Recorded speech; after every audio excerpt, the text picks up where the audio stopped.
अस्सलाम वालेकुम दोस्तों, क्या हाल है जी? ठीक ठाक। मैं हूँ आपका दोस्त, आपका भाई उस्ताद बूटा फारूक जी। दोस्तों, अभी आपको जो वीडियो में मैं दिखा रहा हूँ, ये कबूतरों को रात को ट्रेंड कर रहे हैं ताकि अगर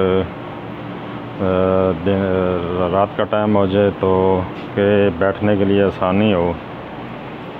ये उल्टा टाइम में उड़ा रहे हैं हम, आहिस्ता आहिस्ता टाइम बढ़ाते जाएंगे तो आगे टूर्नामेंट्स में उड़ेंगे इंशाल्लाह ताला। तो इसलिए रात को ट्रेंड कर रहे हैं।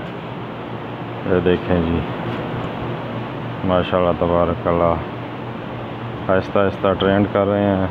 कुछ ट्रेंड कर दिए और कुछ को जो है ट्रेंड कर रहे हैं।